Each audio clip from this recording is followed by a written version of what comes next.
Aujourd'hui, l'objectif, c'est de parler de l'empreinte carbone pour le transport, horizon 2035. On va essayer de se projeter un petit peu. Donc, pour en parler, pour ma part, Mickaël Soussan. Donc, je travaille dans un cabinet de conseil qui s'appelle TNP Consultant, à peu près 1000 collaborateurs qui accompagnent des entreprises dans leurs projets de transformation et de transition, notamment sur des sujets de transition RSE, énergétique et de performance, aussi bien côté chargeur que côté transporteur. Merci Mickaël. Hop. Donc moi c'est William Racchini. Moi je suis COO chez Wakio. Wakio c'est une solution de visibilité en temps réel des flux multimodaux. On traque le maritime, l'aérien et le routier. Et on a en plus développé il y a quelques années une surcouche avec l'empreinte carbone. Donc on est en capacité de mesurer et évaluer l'empreinte carbone sur l'ensemble des modes de transport. Donc sur un flux ce qu'on appelle door-to-door, de porte à porte. Donc on va vous en dire un peu plus avec Mickaël juste après. Wakio a deux profils de clients, des clients chargeurs. On travaille avec des gens comme Uniqlo, on travaille avec des gens comme Intermarché, Air Liquide, Forvia, anciennement Forestia, mais aussi des freight forwarders, donc des logisticiens 3PL, 4PL, donc des gens comme Bulgari, Frart, Dimotrans. Voilà, pour vous en dire quelques mots. On y va ? On est parti ? Yes. Donc plus de monde déjà. Ouais. T'as vu ? C'est bien la proximité comme ça, je trouve. Aujourd'hui, le fret, 17% des émissions mondiales de carbone. Important. Un des principaux postes d'émissions aujourd'hui. Alors, l'objectif aujourd'hui, c'est pas forcément de tirer à boulet rouge, hein, parce que nous, on est animés par une conviction que les marchandises vont continuer à se déplacer. Elles n'ont pas encore des jambes. Et donc, il va falloir toujours du transport. Donc, l'objectif de notre discussion, de notre échange aujourd'hui, c'est de réfléchir ensemble sur comment transporter un peu différemment pour pouvoir améliorer l'empreinte carbone. Quelques grandes tendances quand même qu'il faut avoir en tête. D'abord, la demande. Depuis 1960, le transport mondial n'a jamais décru, toujours en augmentation, en volume. Légère stagnation 2008, puis c'est reparti à la hausse. Donc ça, c'est déjà un élément très fort de la demande. Depuis toujours, en fait, l'homme cherche à transporter plus loin et plus vite. Donc dans l'équation, malheureusement, on s'est rapidement tourné vers les énergies fossiles et donc avec plus de carbone aussi lors des transports. On utilise une métrique dans le secteur qui est la tonne-kilomètre pour qualifier un petit peu le volume à envoyer sur une distance. Donc les projections aujourd'hui, c'est encore une augmentation de 2 à 3% par an jusqu'à 2035 de la tonne par kilomètre qui va être transportée. Et ce, malgré tous les discours qu'on a aujourd'hui sur la reconquête de la souveraineté, la réimplantation d'usines dans le territoire, etc. Donc il y a quand même un principe de réalité qui est qu'il y a un certain nombre d'approvisionnements de matières qu'il va falloir continuer à transporter sur des longues distances. Et puis sur le marché domestique, on a des pratiques, le e-commerce, pour ne citer que lui, qui font qu'on aura toujours du transport local à gérer, le fameux dernier kilomètre, pour ne parler que de lui. Dans l'équilibre de l'équation, aujourd'hui, 45% des émissions de CO2, c'est le transport routier. Donc il a aujourd'hui déjà une part prépondérante dans la décarbonation, en termes d'enjeux à aller chercher.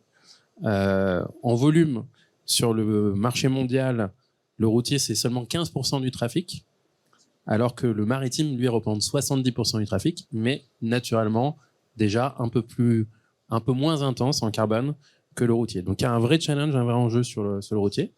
Et d'un point de vue réglementaire, alors il y a un cap qui a été fixé et qui continue à s'affermir aujourd'hui. On peut parler de Fit for 55, qui fixe des paliers. Donc le premier palier, 2030, moins 55% d'émissions de gaz à effet de serre et neutralité carbone 2050. Donc on a quand même un long chemin devant nous, d'où l'importance de commencer à bouger dès aujourd'hui. Voilà. Alors on peut peut-être se prêter à un petit jeu. Il veut faire un petit jeu. Voilà. Et imaginez, puisqu'on est en projection sur 2035, la vie d'un acteur de la supply chain en 2035. On va prendre Charlotte, directrice sustainable et supply chain, puisqu'on a enfin compris que la supply chain est un élément clé dans la transition écologique. Elle se rend au siège de son entreprise, grande société de fabrication de biens de consommation. Elle a pris un taxi volant autonome en 2035. Elle arrive, elle se pose sur le toit de la Défense et elle a sa réunion SNEP à 9h. Et donc, elle commence à préparer ses différentes options. Qu'est-ce qu'elle a comme option de transport? Sur tout ce qui est approvisionnement critique, matières premières, minerais, technologies qu'on n'a pas réussi à réimplanter localement, je pense par exemple aux puces silicium, pour parler que de ça, et ben là, elle est forcément contrainte sur des transports offshore, puisque c'est la réalité de la géopolitique et de l'industrie du monde. Et donc, elle va, comme elle a bien anticipé son transport, elle va pouvoir aller chercher des transports maritimes bien planifiés et, si possible, utilisant la force vélique. Voilà. Pour citer quelques exemples. Alors, on est sur des transports plus lents, mais beaucoup moins intenses en carbone, voire complètement neutres. Donc, l'effort d'anticipation est important, ce qui veut dire qu'il faut aussi qu'en transport maritime, elle ait une alternative pour pouvoir faire du réapprovisionnement beaucoup plus rapide. Et là, on voit pas mal d'initiatives aujourd'hui autour du maritime à l'hydrogène, par exemple, un peu plus rapide. Et ou alors, on peut, en 2035, on sera peut-être encore juste dans l'amélioration des carburants de synthèse ou des biocarburants pour le maritime. Voilà. Son schéma directeur industriel a été pensé pour avoir des usines en proximité avec ses besoins et ses clients locaux. Donc, elle fabrique au maximum sur les marchés locaux. Et donc, elle a une autre équation à résoudre qui est le transport local, national. Et donc là, elle va tomber dans des réapprovisionnements au plus juste, des stocks, bien sûr, limités pour limiter son impact financier, mais aussi bien dosés en termes de cadence, de façon à pouvoir optimiser l'empreinte carbone. Moins on va aller dans des cadences très rapides de réassort, plus on va pouvoir massifier le transport, et donc moins on aura d'émissions de carbone. Et là, en termes de levier d'infrastructure, elle aura certainement des camions électriques. On voit les premières initiatives sur des courtes distances, des camions peut-être hydrogène sur des plus longues distances, et puis elle va aller chercher beaucoup d'interopérabilité sur différents modes de transport. On parle beaucoup du rail et du fer, et puis du fleuve aussi qui se développe. Aujourd'hui, les deux, hein, le rail, c'est à peine 5% du transport national. L'ambition, c'est de passer à 10 en 2030. Et le fluvial, on n'est pas très loin, autour de 4. Pareil, ambition de passer peut-être à 8, 9 2030. Voilà un peu les différents leviers qu'elle aura peut-être, on le souhaite en tout cas en 2035, pour résoudre son équation carbone et économique sur le transport. C'est un bon petit jeu. Alors, si on continue un petit peu, quels sont aujourd'hui les différents leviers finalement de décarbonation du transport? Donc, j'ai appris une petite équation que tout le monde connaît un petit peu maintenant. Les grands facteurs d'émissions de CO2 dans le monde du transport, 2 facteurs favorables, qui favorisent les émissions de CO2, la demande en tonnes kilomètres, donc on l'a vu, qui va continuer à augmenter. Petit retour en arrière, depuis 1960, c'est x3 sur les émissions de CO2, juste ce facteur-là. Ensuite, le report modal. Alors, il a été défavorable jusqu'ici, puisqu'on a plutôt été vers du routier. À lui seul, il fait x2 sur les émissions de CO2, depuis 1960 jusqu'à aujourd'hui. Et puis, on a 3 facteurs à aller activer, à aller chercher, sur la réduction des émissions de CO2, tout ce qui va être amélioration du taux de remplissage, tout ce qui va être efficacité énergétique, donc aller chercher des moteurs plus puissants avec une meilleure traction, et puis l'intensité carbone sur les carburants, donc aller chercher des carbones alternatifs qui vont permettre d'émettre moins de CO2. Voilà. Donc ça, c'est pas moi qui l'invente, hein. C'est des facteurs bien connus, documentés depuis longtemps, donc ils sont présents. Donc maintenant, c'est concrètement comment on fait pour aller activer ces leviers. William. Je pense que le premier point, je pense que c'est un vrai sujet. Aujourd'hui, nous, quand on commence à discuter avec certains de nos clients, aussi bien chargeurs que 3PL, 4PL, il y a toujours le même sujet. C'est aujourd'hui comment on fait. On prend un Excel, on extrait de nos SAP, Oracle et autres un fichier avec une moyenne distance entre le départ et l'arrivée. On met un mode de transport avec un inducteur qui est la consommation au kilomètre, tonnes parcourues, et on sort à la fin avec une formule arithmétique assez simple, ça fait tant. Ouais. Alors, aujourd'hui, la bibliographie nous dit que c'est 40% plus ou moins juste. Ça, c'est la bibliographie. Donc, ça, c'est déjà... Alors, il faut faire attention, comme tu disais en introduction, il ne faut pas tirer à boulet rouge. C'est déjà une prise de conscience. Le fait de faire le calcul, c'est une prise de conscience. On a certains de nos clients qui ne le font pas encore, sur le scope 3 en tout cas, nous là où on est un peu plus concernés. Et du coup, on se dit, c'est déjà une bonne prise de conscience, mais si on veut aller un peu plus loin et être plus juste par rapport à la réalité, il faut venir faire de la mesure. Et donc là, nous, comment on se différencie côté Wakeo? pour ceux qui nous ont rejoints dernièrement, donc solution de tracking multimodal. On traque en temps réel les flux et donc on est en capacité de pouvoir faire une évaluation de l'empreinte carbone. Comment on le fait? On prend plusieurs inducteurs. Donc le premier inducteur, c'est qu'on sait, par exemple si on prend le milieu du maritime, les différents ports qui vont être sur lesquels le bateau va s'arrêter, les transbordements, quel est le bateau qui va être pris, associé au bateau, donc son IMO, quelle est son année de construction, est-ce qu'il est occupé de Scruder, donc les anciens normes IMO, maintenant on est passé sur la norme IMO 2023. On va prendre le poids aussi, le poids chargé, qui est le poids du conteneur qui a été chargé, et on va le mettre dans notre moteur de calcul, donc qui est aux normes GELEC et du coup aux normes européennes, et on va sortir une empreinte CO2. Et derrière, on va fournir à nos clients l'ensemble des gaz, donc qui ont forte tendance à provoquer certaines maladies, on va dire, les gaz à effet de serre, pour pouvoir donner des données de SOx, NOx et autres, pour pouvoir mesurer déjà quelle est l'empreinte carbone par mode de transport, de manière multimodale et par rapport à la tonne kilomètre, comme tu disais, Michael, tout à l'heure, qui va nous permettre d'évaluer d'année en année, de mois en mois, en fait, quelles sont les différentes actions à mener.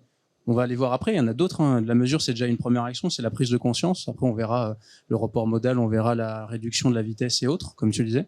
Mais en tout cas, ça, c'est très important pour certains clients. Par exemple, Air Liquide, qui est un de nos clients chez Wakio, donc dans le gaz. Ça fait partie d'une des données qu'ils prennent en compte, en tout cas aujourd'hui, quand ils vont regarder ou implanter une warehouse, une usine et autres. Quelle est l'empreinte carbone de leur transport, pour se dire, bah voilà, est-ce qu'il n'y a pas une optimisation à venir trouver pour passer au niveau du barycentre un peu plus proche des zones portuaires, par exemple. Comme tu disais tout à l'heure, en termes de tonnes du coup shippées versus l'émission de carbone, on est quand même plus faible que certains modes de transport comme l'aérien, qui est très dépendant du volume de passagers parce qu'aujourd'hui l'aérien c'est 80% de passagers en termes de fret, ou le routier ou certains autres modes de transport. Donc voilà, c'est comme ça qu'on va venir se positionner. On va mesurer, donc chaque fois qu'une expédition est arrivée au point de déchargement final, on va venir calculer l'empreinte carbone, SOx, NOx et autres, et on va venir donner ça dans notre plateforme, aussi bien à nos clients qu'à clients de nos clients, et aussi au travers de tableau de pilotage, comme vous pouvez voir à l'écran, pour déjà savoir aujourd'hui combien on consomme et pouvoir se mesurer dans le temps. Et après, derrière, il y a des actions correctives qui sont sur plus ou moins long terme qu'on va venir expliciter. Oui, parce que comme tu le dis, la mesure, c'est déjà le point de départ, c'est le début de l'amélioration, c'est la prise de conscience, ce que tu évoquais. Et puis après, effectivement, il y a une logique de partage. Alors, aujourd'hui, on voit avec les obligations Scope 3, etc., qui ne concerne pas encore toutes les entreprises, mais on a quand même une petite propagation de cette prise de conscience sur les émissions de gaz à effet de serre et de CO2 à l'ensemble de l'écosystème. Et ce qui est intéressant, c'est que la mesure va permettre du benchmark, de la comparaison entre les différents modes, entre les différents acteurs dans le même mode, et va créer une émulation. Donc ça, c'est déjà le premier point positif. Le deuxième point également positif que tu évoquais, c'est l'accès à la donnée quasi en temps réel, à peu de choses près, qui va permettre aussi d'avoir un délai plus court de réactivité. Dans les précédents modèles de reporting que tu évoquais, Excel, standard, maille annuelle, on va dire, voilà, ou trimestriel.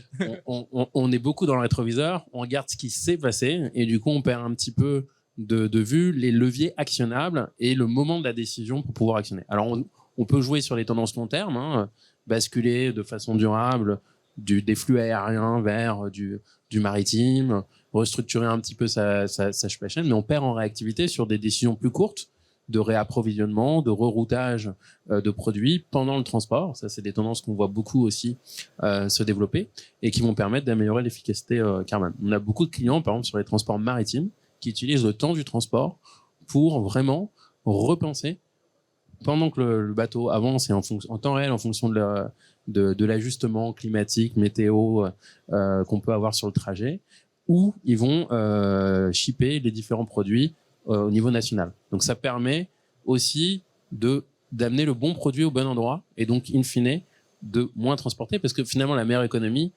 c'est quand il n'y a pas de transport. Et ce que je voulais dire aussi, je pense dans la manière dont on calcule c'est important aussi de se poser la question qu'est-ce qu'on prend en compte dans le calcul. C'est que aujourd'hui, il y a beaucoup d'entreprises qui font du tank to wheel, donc vraiment tout ce qui est émis lors du transport, ce qu'on vient délivrer les marchandises, mais on oublie souvent le well to tank, donc ce qui fait le well to wheel à la fin. Donc tout ce qui est vraiment en amont de la production, l'approvisionnement des énergies et autres. Donc ça, pareil, on le prend en compte. Et aujourd'hui, moi, je vois dans certaines business reviews que je fais avec mes clients, c'est 15 à 20% quand même de l'empreinte carbone. Donc ça, il faut pas l'oublier, il faut aussi le prendre en compte. Et le fait d'avoir une solution aujourd'hui qui va venir avec un calcul qui est homogène pour n'importe quel mode de transport, c'est une forte valeur ajoutée pour nos clients. Parce que on peut parler aussi tu parlais de la fréquence, tu parlais du modèle de calcul avec des inducteurs qui sont assez simples. Donc là, on est sur un inducteur un peu plus complexe, mais aussi quelle est la source de vérité. Ce que je veux dire, c'est que le RSE va faire un modèle de calcul, ton carrière, donc ton partenaire de transport, il va faire un autre modèle de calcul avec une autre méthodologie. L'objectif, c'est de venir consolider l'ensemble dans une plateforme unique et d'avoir une méthodologie qui est commune. Voilà. Oui. Donc effectivement, on a dit premier levier, c'est la mesure. On commence à mesurer pour améliorer. Deuxième levier, c'est l'optimisation, la consolidation. Donc sur la base d'une mesure, on va pouvoir commencer à rationaliser ces flux. L'optimisation, elle est à plusieurs niveaux. Déjà, éviter des transports à vide. Donc, il y a certaines pratiques de e-commerce, dans le transport national, local, qu'on peut un petit peu réguler, faire évoluer. Quand on pense au e-commerce, c'est en moyenne des camions diesel plutôt, remplis à 70%, qui se baladent dans les centres denses urbains. Donc là, il y a pas mal de potentiel d'optimisation, de rationalisation au sein d'un acteur donné. Après, c'est la mutualisation, elle est aussi avec d'autres acteurs. Tu parlais d'Air Liquide, on a travaillé avec eux, par exemple, pour faire voyager les bouteilles de gaz avec des bananes. Voilà. C'est une façon d'optimiser. Mais en fait, ce qui est assez intéressant dans ce que tu viens de donner comme exemple, même s'il est assez intéressant sur le taux de freinte, mais ça, on en parlera plus tard, et ça change aussi la manière dont vous travaillez au niveau du transport. Typiquement, aujourd'hui, demander à votre fournisseur direct de rang 1, 2, de venir faire de la consolidation, de l'optimisation, ça marchera jamais. Par contre, du coup, c'est à vous de reprendre la main sur l'organisation du transport et d'aller travailler avec des consolidateurs à l'origine pour se dire, ben voilà, je vais faire de la vraie massification. Et donc, mon supplier A avec mon supplier B, je vais tout consolider dans un même conteneur 40 pieds, 20 pieds et autres. Je conseille le 40 pieds par rapport à ce sujet-là. Et d'ailleurs, c'est là où vous allez avoir vraiment une optimisation du taux de remplissage des conteneurs. Aujourd'hui, quand on discute avec certains de nos clients, un point d'optimisation du taux de remplissage des conteneurs, c'est entre 300 et 350 000 euros. Ça dépend du taux de fret, ça dépend énormément d'inducteurs, mais juste pour vous donner une idée. Donc c'est pas juste on fait ça, fait cette activité-là, donc cette action de massifier pour venir impacter du coup son empreinte carbone, mais ça va aussi diminuer vos coûts. Et ça, je pense qu'on l'oublie souvent. On se dit toujours, c'est toujours le green, c'est toujours, on va dire, le bâton. Mais en fait, non, il n'y a pas que ça. Oui, là, pour le coup, on a à la fois le rendement économique et le rendement carbone sur ce type d'action, ce qui est assez intéressant. Donc, je pense qu'aujourd'hui, on voit pas mal d'acteurs supply chain assez matures pour lancer ce type de réflexion, l'optimisation des tournées, aller chercher des kilomètres en moins, massifier les camions, travailler les cadences aussi pour mieux remplir, si possible, les containers ou les camions, au détriment parfois d'un peu de portage de stock supplémentaire. Mais bon, avec l'augmentation des taux d'intérêt, on a un peu de marge encore. Ce qui est le vrai sujet pour 2035, c'est ce que tu évoquais, c'est comment est-ce qu'on travaille au sein d'un écosystème avec des acteurs de référence qui vont permettre, entre plusieurs acteurs, de créer cette coordination, cette mutualisation. Et après, d'avoir les infrastructures suffisamment flexibles aussi, qui permettent, in fine, après l'éclatement de ces produits au niveau le plus fin. Clairement. Non, mais tu as tout à fait raison. Et on parle pas de statistiques, mais on discutait avec Clasquin, qui est un freight forwarder et qui est un client à nous aussi. Eux, ils disent le fait de consolider, ça peut avoir un impact de diminution jusqu'à 50% des émissions de carbone. Parce que des fois, on a des conteneurs qui sont chargés qu'à 49%. Donc voilà, sur un 40 pieds reefer conteneur, on peut mettre jusqu'à 29,5 tonnes. Quand tu le charges qu'à 10 tonnes ou 12 tonnes, il y a un sujet. Donc c'est vrai que c'est un vrai gain, aussi bien financier direct, parce que là pour le coup c'est un gain financier direct, et un gain aussi de réduction des émissions de carbone. On passe sur la limitation de la vitesse ou diminution de la vitesse. Aujourd'hui, si on prend le maritime, donc il y a les nouvelles normes IMO 2023. Donc, pour être très rapide, c'est un ranking un scoring entre A et DE, on va dire. Et si ça fait plus de 3 ans que vous êtes sur des bateaux qui sont classifiés DE, au bout d'un moment, on se fait retoquer. Et donc aujourd'hui, il y a des vrais sujets sur les lignes interrégionales. C'est là où il y a les plus vieux bateaux en fait qui sont utilisés pour pouvoir shipper de la marchandise. Et donc ça va bouger en fait au niveau de la supply chain. Cette année, il n'y a pas de scoring, c'est en 2024 qu'on aura les premiers scorings. Et donc en 2024, on va avoir aussi une diminution de la capacité aussi sur les voies navigables. Ça va arriver. Et donc ça, c'est un des sujets qui va être assez intéressant parce que en vrai, c'est prouvé. Donc le fait de diminuer de 10% sa vitesse, ça va jusqu'à 60% de gains en termes d'émissions de carbone et 27% de consommation en moins de fuel. Ça, c'est la statistique. Donc c'est prouvé, c'est A plus B, c'est hyper simple, que la réduction de la vitesse a un vrai impact sur la réduction du CO2. Et derrière, à la fin, ça fait une réduction de 7% sur l'empreinte mondiale. Donc ça peut vraiment aller loin. Il y a un sujet de capacité, il y a un sujet de temps de transit. Je pense que Mickaël, toi, t'es le mieux placé parce que en tout cas, ce qu'on vous a pas dit, c'est qu'avec Mickaël, on a travaillé ensemble. C'était mon manager avant. Donc, on a travaillé sur certains sujets SNOP ensemble. Et donc, quand on vient augmenter de 5-10 jours son temps de transit, parce qu'on a une réduction de la vitesse, donc intrinsèquement, c'est arithmétique, on va venir diminuer la vitesse et du coup augmenter le temps de transit, et ben il faut revoir toute la logistique. Et du coup, toute la chaîne d'approvisionnement. Parce que ça va avoir un impact énorme sur l'horizon de planification, sur le lead time pour bouger d'un article A à un article B, etc., etc. Oui, tu as raison. Donc, effectivement, nous, on revisite en ce moment beaucoup pour des acteurs industriels les schémas de directeurs logistiques en intégrant effectivement cette baisse de vitesse. Il faut des entrepôts plus gros pour stocker un petit peu plus ou plus d'entrepôts pour pouvoir projeter plus facilement le stock. Et puis, il faut surtout aussi un peu d'éducation vis-à-vis du consommateur final et lui apprendre que tous les produits sont pas forcément nécessaires en J+1 ou dans l'intraday. Donc là, il y a un petit effort qui peut se traduire aussi par des tarifications sur des prestations de services logistiques un peu graduelles. Et puis, en interne, il y a cette équation. Alors, je pense que le cadre réglementaire là-dessus va nous aider un petit peu. Il y a pas mal de projets sur la taxation du transport en fonction de l'intensité carbone. Donc, si on roule un peu moins vite, on pourra et qu'on arrive à le prouver, on pourra peut-être être un peu moins taxé que si on avait roulé plus vite pour le camion. Pareil pour le maritime. Si on va vers des transports moins consommateurs, on parlait de cargo à voile, hydrogène, etc. Un peu mieux que le diesel, on pourra avoir une taxation peut-être un petit peu inférieure. Et donc, dans l'équation économique, c'est toujours parce que finalement, on est bien sur la composition entre l'impératif économique et l'impératif de transition écologique. Et ben, ça va être en faveur de remettre un petit peu de stock là où il faut du stock, voilà, pour pouvoir s'adapter dans ces flux-là. Ça, c'est vraiment des réflexions sur lesquelles, par exemple, on accompagne en ce moment un grand acteur dans les vins spiritueux qui se pose ces questions-là sur plusieurs dimensions. Est-ce qu'il ne faut pas, plutôt que d'avoir une usine mondiale, plutôt avoir des usines dans chaque marché local de distribution, donc avec de l'emploi local pour la dimension sociétale, une indexation du prix du produit fini lié au marché de l'énergie locale, donc par rapport aux problématiques d'inflation, etc. Donc aujourd'hui auxquelles on est un peu soumis, ça remet un peu de sens, un peu de raison.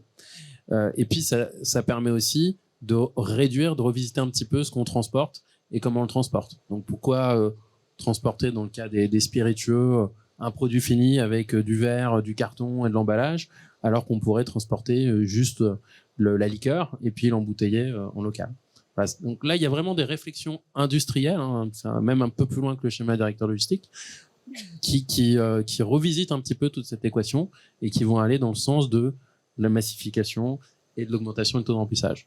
Après, n'oublions pas que sur le taux de remplissage, il y a des actions concrètes, sans aller chercher très très loin. Par exemple, sur les palettes, il y a des nouveaux formats de palettes un peu plus exotiques qui permettent de de mettre un peu plus de palettes dans les ou sans conteneurs. Ou sans palettes. Voilà, des palettes plus légères.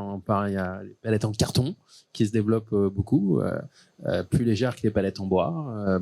Plus fragiles, mais recyclables. Donc, il y a pas mal de petits leviers à aller chercher, mais qui peuvent produire des effets importants. On parlait de la réduction de la vitesse. Sur le transport routier national français, il y a l'ADEME qui avait fait une super simulation.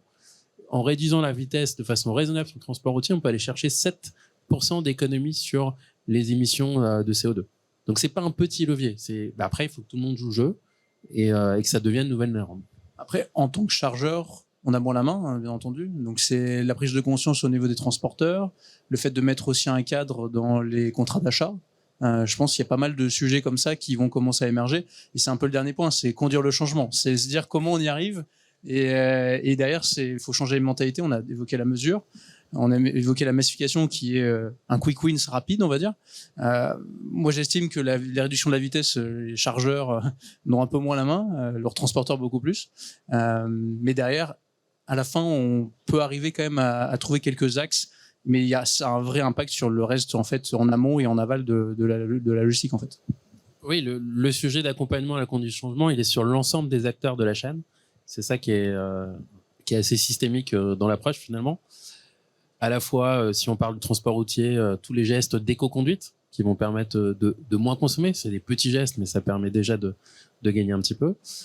Au niveau du chargeur, tout ce qui va être effectivement sensibilisation déjà sur le sujet, réflexion sur les différents modes de transport, et puis au niveau des collectivités aussi, le développement des infrastructures, des réseaux, et in fine quand même, faut pas se voiler la face, au niveau du consommateur, quelque part aussi l'acceptation d'un service un peu différent ou de payer pour avoir un service supplémentaire et d'aller chercher peut-être des programmes de compensation carbone par rapport au surplus d'émissions de CO2 qui a pu être fait. Donc ça, c'est des vraies missions de conduite du changement qu'il faut mener sur l'ensemble de la chaîne de valeur.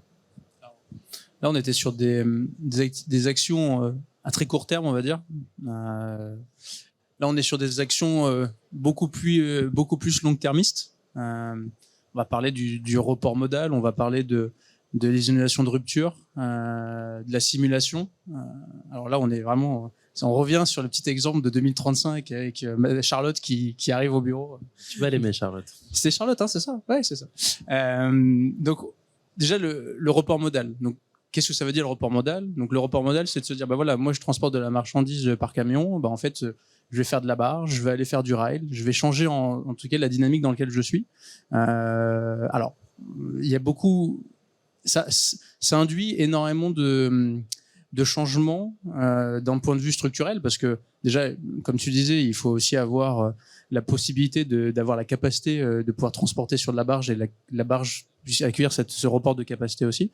Mais néanmoins, ça veut dire avoir des entrepôts beaucoup plus fréquemment et du coup moins distanciel entre les entrepôts. Ça demande surtout aussi d'anticiper. Parce qu'on parle, nous, notre cœur de réacteur, c'est l'oversea.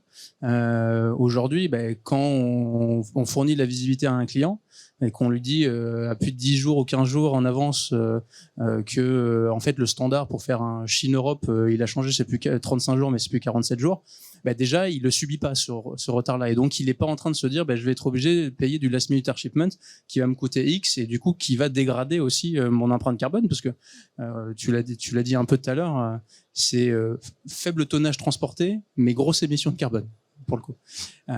Donc ça, c'est comme ça qu'on peut aider à basculer d'un mode subi à un mode anticipé, et du coup de pouvoir garantir que on reste sur le maritime au lieu de se reporter sur l'aérien. Ça fait partie des reports modaux qui sont assez vus aujourd'hui. C'est d'utiliser le maritime à la place de l'aérien. Alors, il y aura toujours du last minute shipment, il y aura toujours des problèmes d'approvisionnement sur certains en amont, et donc on sera obligé toujours de les faire. Mais en tout cas, si on peut les anticiper, c'est toujours une bonne chose. Sur le national, on l'a vu, la barge, on a quand même un gros réseau fluvial. On a de la chance en France et en Europe. Le ferroviaire aussi. Donc là, il y a quand même des actions assez concrètes qui demandent structurellement de s'assurer qu'on est en capacité de pouvoir les absorber au niveau maillage local. Et aussi, ça change aussi la manière dont on voit le transport, parce que pour passer d'un mode camion à un mode derrière barge massifié avec du conteneur et autres, ça demande aussi d'avoir des points de consolidation, ça demande d'avoir des entrepôts déportés et autres. Donc ça va aussi venir changer en fait la manière dont vous allez faire le transport et la logistique. Alors deuxième levier peut-être un peu plus lointain, c'est tous les sujets d'innovation de rupture. Donc aujourd'hui, on connaît pas tout encore, mais on a déjà quelques prémices, on a des annonces sur les différents acteurs sur les sujets sur lesquels ils travaillent. Parler du transport aérien, donc le Covid nous a un petit peu aidé à réduire on a fait du bon charter. Ouais, voilà. On a utilisé les Antonov. Donc ça nous a un petit peu aidé, mais on a aujourd'hui les grands industriels qui travaillent sur l'avion à hydrogène. Alors 2035 sera peut-être un peu court, mais plus loin, pourquoi pas. Donc des leviers intéressants à aller chercher. L'aérien continuera à exister. Alors c'est pas aujourd'hui une part, comme on le disait, importante du transport de marchandises, mais ça reste une solution intéressante pour aller vite sur des longues distances. Aujourd'hui, c'est plutôt dédié à des produits à forte valeur ajoutée et des poids plutôt légers du fait d'un certain nombre de contraintes et généralement plutôt des produits finis.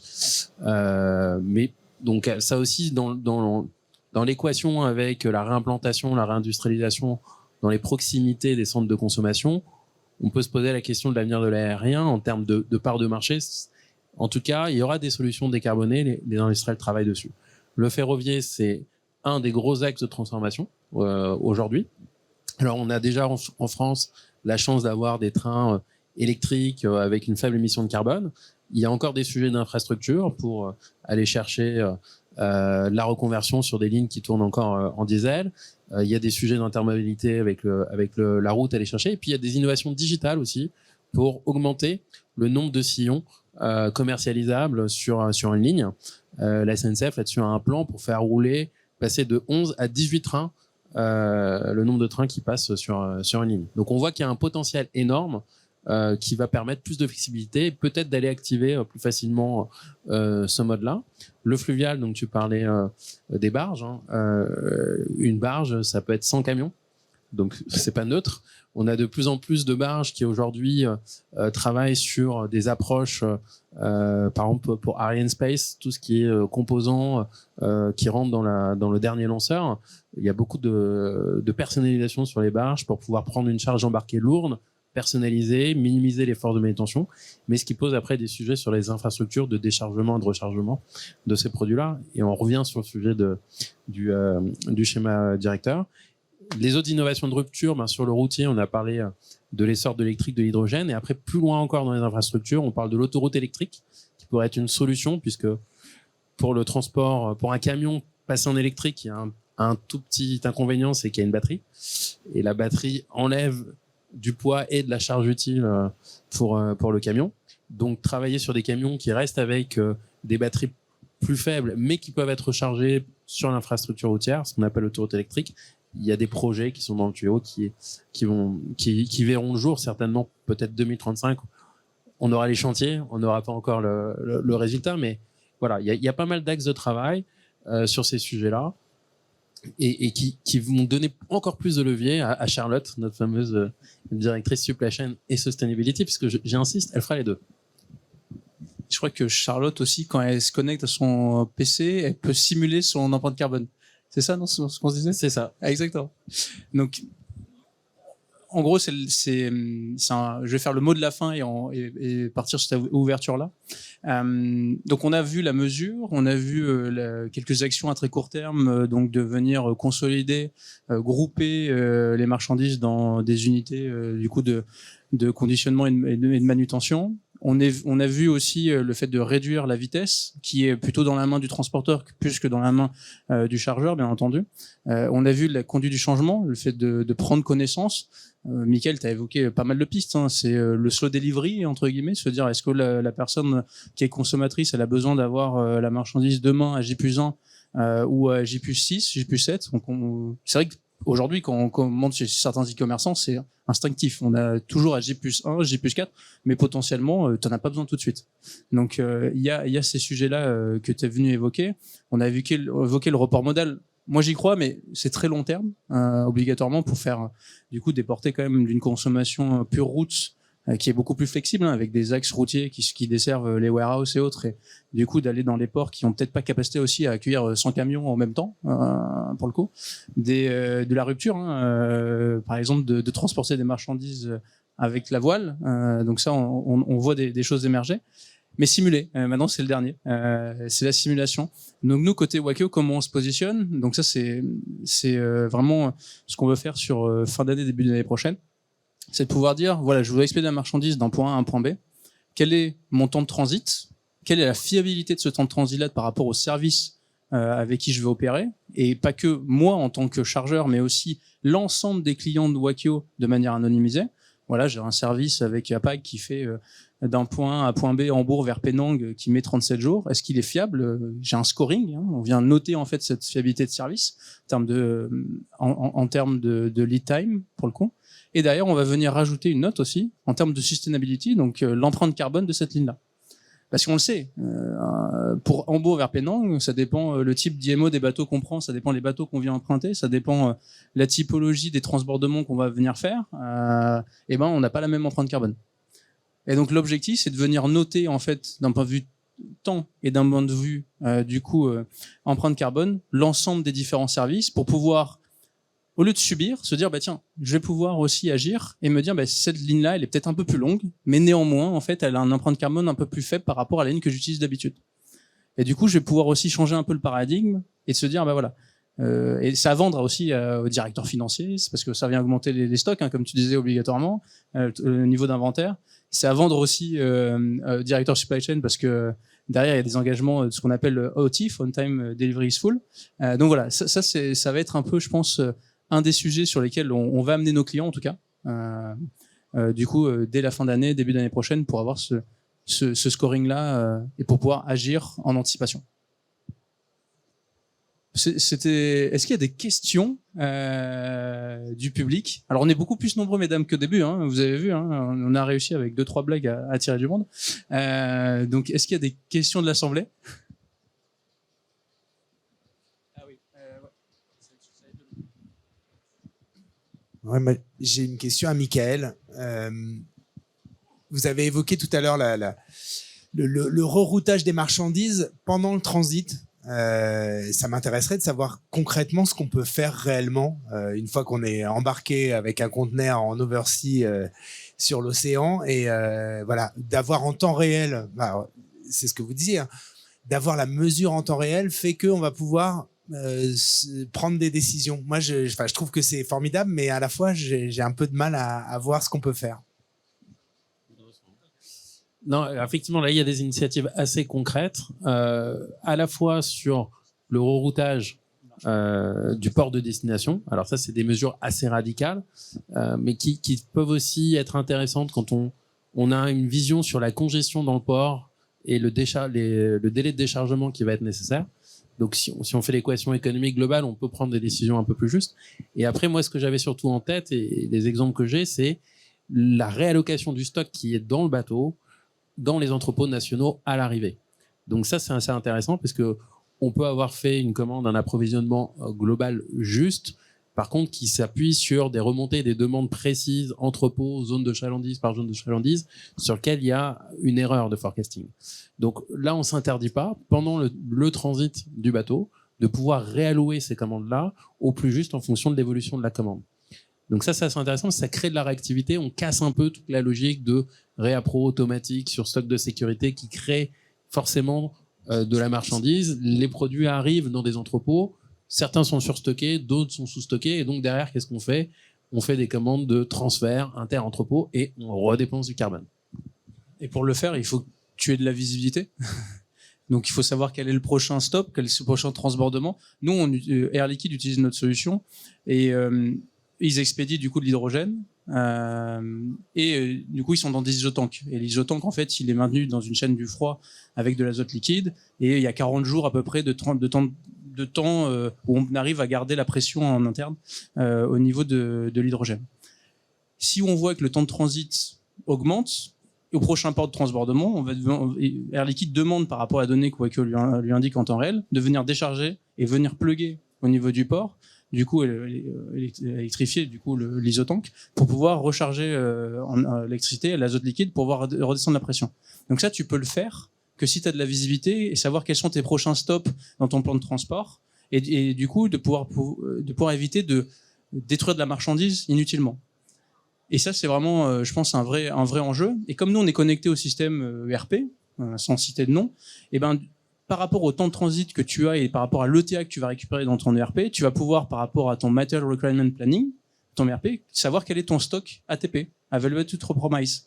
Donc, du coup, tu vas pouvoir dire, est-ce que je vais pouvoir servir ou pas mon client. Donc voilà, c'est cette logique-là qu'on vient, dans une supply chain un peu intégrée comme une tour de contrôle, aider nos clients. Est-ce qu'il y a une autre question? Bonjour. Chacun le sien. Merci. Du coup, le sujet durabilité, je trouve qu'il est très européen, mais quand on franchit l'Atlantique, de l'autre côté, là-haut, ils sont pas très ouverts sur tous ces sujets-là. Comment vous voyez aussi l'impact, parce qu'on est sur une supply chain mondiale, donc l'Asie, l'Amérique, comment vous les voyez évoluer? Alors déjà, je pense qu'aux États-Unis, si on prend les États-Unis, ils ont un réseau ferré quand même beaucoup plus développé.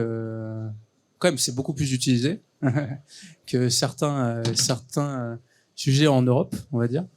Nous, on a des clients qui sont à l'international, donc on a des clients qui sont aussi bien. On a des clients au Japon, Uniqlo, et il y a un vrai sujet Scope 3 pour ce type d'entreprise. Parce qu'il y a des sujets déjà d'approvisionnement des marchandises partout dans le monde, avec des filières d'approvisionnement qui sont très diverses et très lointaines, pour certains, le coton et autres. Et donc, je pense qu'il y a une vraie prise de conscience. Après, la manière dont les politiques publiques vont venir influencer localement la prise de conscience, ça va être vraiment différent. On voit bien avec les COP et autres, ça fait débat, parce que sinon ça durait qu'une heure, on va dire. Donc il y a un vrai débat international. Je pense qu'on est quand même en Europe très avancé. Aux États-Unis, on commence à prendre l'ampleur du sujet et on a vraiment un beau réseau ferré. En Asie, ça commence à émerger, mais ça dépend aussi des politiques publiques. Ouais, effectivement, et sur le transport international, ce qui est assez intéressant, c'est que la prise de conscience aujourd'hui, elle est un peu européenne, même si il y a des réglementations dans les autres pays.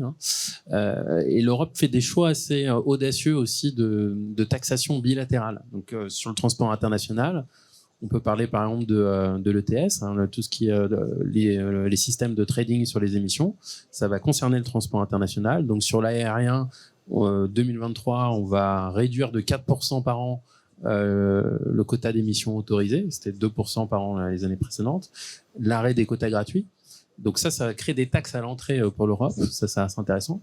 Le transport maritime rentre dans la danse. Alors, jusqu'il n'y a pas très longtemps, c'était encore un sujet un peu tabou, mais maintenant, ils ont accepté aussi de commencer à parler d'objectifs de réduction de gaz à effet de serre. Et il y a un projet pareil d'ETS pour le maritime.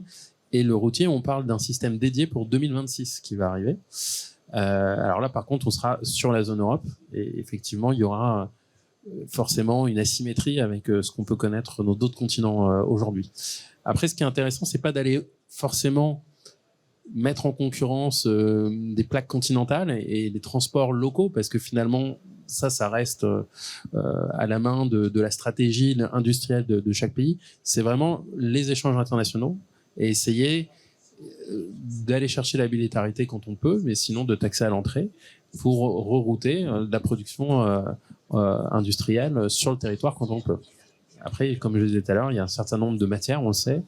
On n'a pas beaucoup de lithium en Europe, on va en avoir besoin. Ça, malheureusement, il y aura du transport pour l'amener.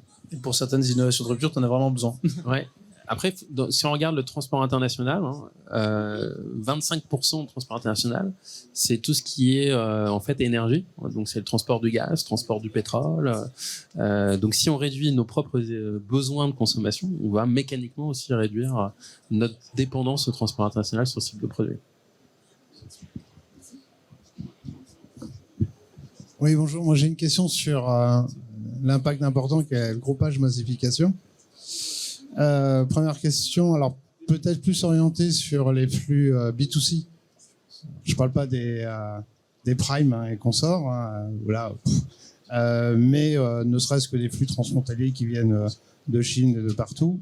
Quels seraient les leviers, ou est-ce que vous avez une idée des leviers qui permettent la massification? Un résultat simple, je fais 3 commandes sur Internet, aujourd'hui j'ai 3 livraisons. Quels seraient les leviers, ou avez-vous est-ce que dans l'innovation il y a des pistes, les marketplaces qui permettent de dire, comme pour un avion il fait A, B, et tout le monde se remplit dessus en utilisant différentes places.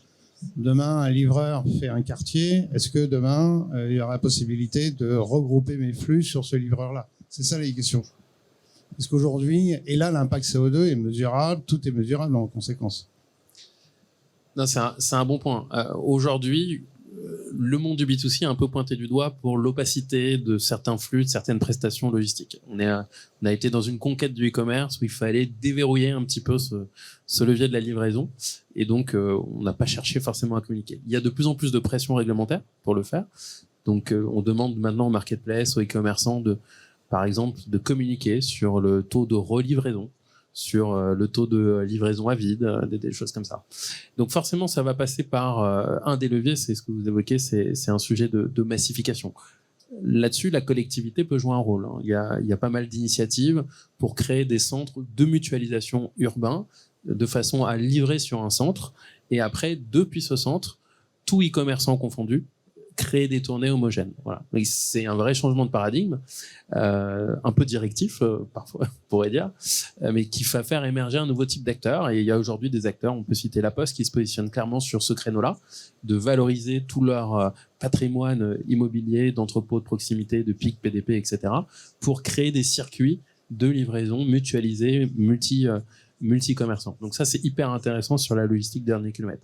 Il y a tout le développement de ce qu'on appelle la cyclo-logistique dans les centres urbains denses, qui est pour l'instant neutre carbone. Ça, c'est pas mal aussi. Faut pédaler un peu plus vite, mais on peut accepter du coup d'avoir un vélo cargo moins rempli ou de faire des relivraisons. En tout cas, économiquement, ça perd son intérêt, mais pour la planète, c'est pas plus mal. Après, l'autre point que vous soulevez, c'est la massification en amont sur le transport international. Et là, on va retomber sur finalement les mêmes leviers que le reste, c'est-à-dire comment on crée ces bourses d'échange, comment on crée cette visibilité en temps réel sur le taux de remplissage des différents vaisseaux pour pouvoir se plugger dessus, se rajouter. Donc là, il y a une vraie place à la fois, je pense, pour les acteurs du transport pour offrir ce service à leurs clients.